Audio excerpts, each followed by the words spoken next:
नमस्कार दोस्तों, कैसे हो आप लोग। आज हम प्रेजेंट परफेक्ट टेंस समझेंगे। चलिए बिना टाइम वेस्ट करे शुरू करते हैं। सबसे पहले आइडेंटिफिकेशन पे आ जाते हैं कि प्रेजेंट परफेक्ट टेंस को पहचाने कैसे। तो देखिए, पहली बात तो ये कि प्रेजेंट परफेक्ट परफेक्ट है, इसका मतलब है कि क्रिया पूरी हो चुकी है इसमें। अब ऐसा है कि काम, जो काम रिसेंट में अभी अभी पूरा किया है ना, जैसे कि फॉर एग्जाम्पल मैंने उदाहरण दिया, राम जोधपुर जा चुका है या राम जोधपुर के लिए निकल लिया है। तो इसमें ये कहने का मतलब है भाई कि अभी भी थोड़ी देर पहले राम घर पे था और अब वो जोधपुर के लिए निकल लिया है, वो जोधपुर जा चुका है। इसका मतलब ये नहीं कि जोधपुर पहुंच गया है, वो अभी भी जोधपुर के लिए निकला है घर से। राम खेत जोत चुका है, राम ने खेत जोत लिया है। थोड़ी देर पहले हम बोल रहे थे भाई राम खेत जोत रहा है ना। तो अब ये अचानक पता चला कि उसने जोतने का काम पूरा कर लिया है, तो राम खेत जोत चुका है, अभी भी पूरा हो गया काम। तो आइडेंटिफिकेशन क्या है कि वाक्य के हिंदी में बोलते हैं तो वाक्य के अंत में कर लिया है, कर चुके हैं, कर ली है, ये सब आते हैं। लिया है, चुके हैं, ली है, वगैरह वगैरह, ये सब चीजें आती हैं हिंदी में वाक्य के अंत में। इससे पता लग जाता है काम अभी भी पूरा हुआ है। देखिए, एफर्मेटिव सेंटेंसेस जो पॉजिटिव सेंटेंसेस होते हैं उनमें सेंटेंस स्ट्रक्चर कैसे होगा। सबसे पहले हम कर्ता इस्तेमाल करेंगे, फिर हैज और हैव। हैज किसके साथ में आता है? सिंगुलर के साथ में। और हैव किसके साथ में आता है? प्लूरल के साथ में, लेकिन आई के साथ में भी हैव आता है, ये ध्यान रखने वाली बात है। फिर वर्ब की कौन सी फॉर्म आएगी? थर्ड फॉर्म आएगी। और फिर ऑब्जेक्ट। चलिए देखते हैं। श्याम ने गाय का दूध निकाल लिया है, यानी श्याम ने अभी भी गाय का दूध निकालने का काम पूरा कर लिया है। तो देखिए, श्याम जो कि करता है, पहले करता आ गया, फिर और हैज और हैव। करता क्या है? एक वचन है श्याम, तो उसके साथ में हैज आ गया। और फिर वर्ब की थर्ड फॉर्म मिल्क, तो मिल्क की थर्ड फॉर्म मिल्क्ड, यानी मिल्क्ड का मतलब होता है दूध निकालना। तो Shyam has milked the cow. अब अगला देखते हैं वाक्य कि मैंने उत्तर पुस्तिका जांच लिया। ये थोड़ी मिस्टेक हो गई यहाँ पे, इसको ध्यान ना दें। मैंने उत्तर पुस्तिका जांच ली है, यानी कि I have checked the answer sheet. तो आई, आई करता हो गया है। आई के साथ में क्या, जैसे मैंने बताया, हैव प्लूरल के साथ में लगता है, पर आई के साथ में भी हैव लगेगा। तो आई के साथ में फिर हैव के बाद में वर्ब की थर्ड फॉर्म चेक। चेक करना, जांचना होता है, तो third form checked. I have checked the answer sheet. Bharat ने विश्व कप जीत लिया है।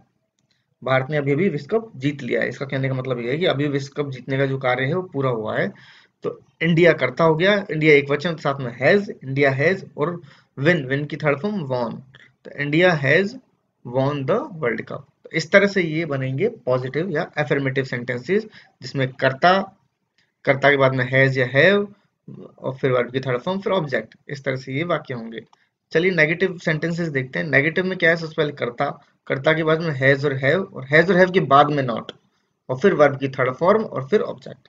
तो देखिए, वही वाक्य मैंने आपको वापस प्रस्तुत कर दिया। मैं नए वाक्य बना सकता था, पर मैंने इसलिए नहीं बनाया ताकि आपको फेमिलियरिटी रहे कि अभी जो तीन वाक्य बनाए उन्हीं में नॉट कहाँ लगेगा।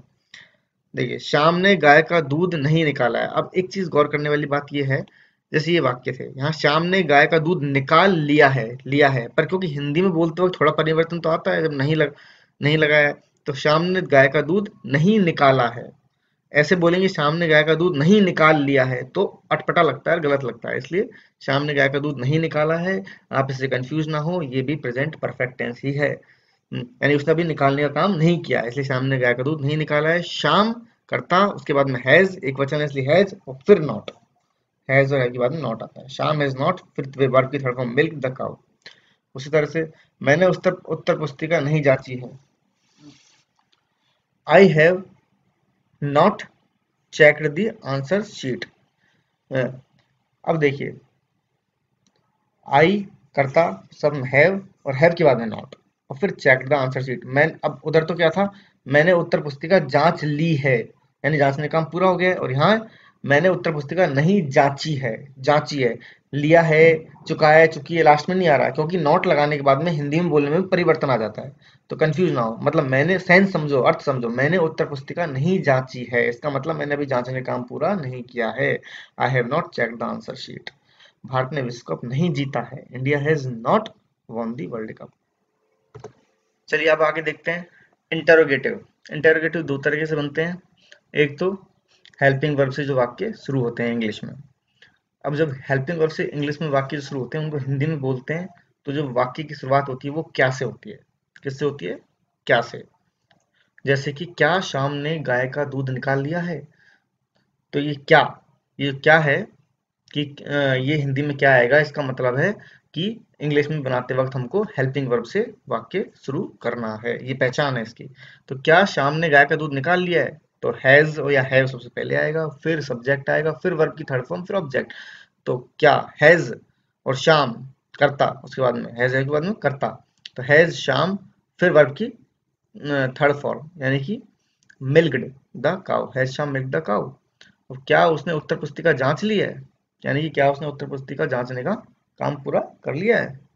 तो हैज शी चेक्ड, यहाँ ही भी हो सकता था क्योंकि कोई पता नहीं चल रहा कि मेल है कि फीमेल है। तो हैज शी या he checked the answer sheet, has या हैव से स्टार्ट, फिर करता, फिर वर्ब की थर्ड फॉर्म और फिर बाद में ऑब्जेक्ट। क्या भारत ने विश्व कप जीत लिया है, has India won the world cup. पहले हैज, फिर करता, फिर वर्ब की थर्ड फॉर्म, फिर ऑब्जेक्ट। तो इस तरह से ये इंटरोगेटिव वाक्य बनते हैं हेल्पिंग वर्ब के साथ में। अब ये देखिए, अगर आपको इसमें नॉट लगाना होता तो नॉट कहाँ लगता, नॉट लगता कर्ता के बाद में। एक बात ध्यान रखना, जब सिंपल नेगेटिव सेंटेंसेस हों, सिंपल नेगेटिव सेंटेंसेस हों, उनमें क्या होता है, उनमें हम लोग नॉट लगाते हैं हेल्पिंग वर्ब के बाद में, हैज नॉट, हैज नॉट, इस तरह से। पर जब क्वेश्चन पूछा जा रहा हो, जब इंटेरोनेगेटिव हो, इंटेरोनेगेटिव मतलब उसमें इंटेरोनेगेटिव में प्रश्न भी पूछा जा रहा है और नेगेटिव भी है, तो ऐसे वाक्यों में क्या होगा, ऐसे वाक्यों में जो नॉट है वो कहाँ आएगा, कर्ता के बाद में आएगा। तो has Shyam not milk the cow, ये ध्यान रखना। सिंपल नेगेटिव में नॉट आता है हेल्पिंग वर्ब के बाद में, पर जब इंटेरोगेटिव हो उसमें नॉट आएगा कर्ता के बाद में।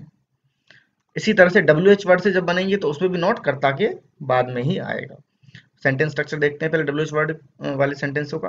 डब्ल्यू एच फिर हैज हैव प्लस सब्जेक्ट फिर वर्ब की थर्ड फॉर्म फिर ऑब्जेक्ट। अब उसने देश क्यों छोड़ा, अब इसमें और हेल्पिंग वर्ब वाले प्रश्न में क्या अंतर है, इसमें यह है कि उसमें जो क्या होता है वो आता है वाक्य के शुरू में जब हिंदी में बोलते हैं हम लोग, पर इसमें क्या होता है, जो डब्ल्यू एच वर्ड होता है, क्या, क्यों, कहाँ, कैसे, कब, ये सब कहाँ आता है, वाक्य के बीच में आता है, शुरुआत में नहीं आता है। इसमें वाक्य के बीच में आता है और हेल्पिंग वर्ब में वाक्य के शुरुआत में आता है। उसने देश क्यों छोड़ा, क्यों, पर जब हम इंग्लिश में बनाते हैं तो ये जो क्यों, क्या, कब, कहाँ, ये डब्ल्यू एच वर्ड की जो सूचक शब्द है हिंदी में, ये वाक्य की शुरुआत में पहुंच जाएंगे, यानी कि ये क्यों है यानी वाई, ये आ जाएगा स्टार्टिंग में। उसने देश क्यों छोड़ा, वाई, उसके बाद में क्या है, वाई के बाद में हैज या हैव यानी हेल्पिंग वर्ब आएगी। बहुत बार गलती करते हैं कि वाई ही हैज कर देंगे, वो गलत है। ये जो ही यानी जो सब्जेक्ट है ना, ये सब्जेक्ट कब आता है, हेल्पिंग वर्ब के बाद में। सबसे पहले डब्ल्यू एच वर्ड, फिर हेल्पिंग वर्ब, फिर सब्जेक्ट।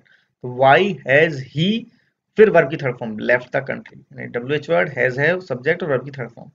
ये गलती को मत करना कि why he has left the country कर दो। देखिए ये वाई ही हैज जो है ना, ये कब आएगा, ये इनडायरेक्ट सेंटेंसेज में आता है, डायरेक्ट में नहीं आता है। तो आप इसी से डायरेक्ट सेंटेंस बना रहे हैं तो इसमें सब ओनली डब्ल्यू एच आएगा, फिर हैजव आएगा, फिर उसके बाद में करता आएगा, पहले करता नहीं आएगा, पहले हेल्पिंग वर्ब आएगी। उन्होंने इमारत कहाँ बनाई है, कहाँ, वेयर, यानी वेयर, उसके बाद में हैव, फिर दे, फिर कंस्ट्रक्टेड द बिल्डिंग, यानी पहले डब्ल्यू एच वर्ड, फिर हैज हैव, उसके बाद में सब्जेक्ट और फिर वर्ब की थर्ड फॉर्म।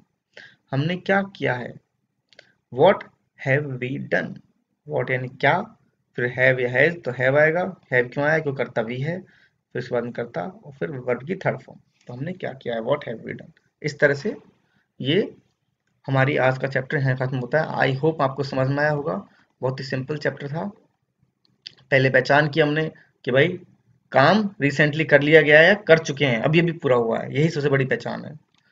फिर उसके बाद में हमने एफर्मेटिव सेंटेंसेस देखे कैसे बनते हैं, फिर नेगेटिव सेंटेंसेस देखे कैसे बनते हैं, फिर इंटरोगेटिव में दो तरीके से, एक हेल्पिंग वर्ब से और एक डब्ल्यू एच वर्ड से। तो हेल्पिंग वर्ब वाले भी देखिए और हमने डब्ल्यू एच वर्ड वाले भी देखे।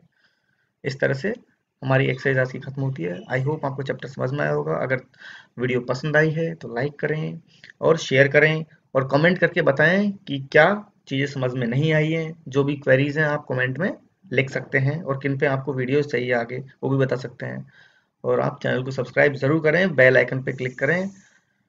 प्लीज़ चैनल को देखते रहें, वीडियोस देखते रहें। Thanks for watching, stay tuned.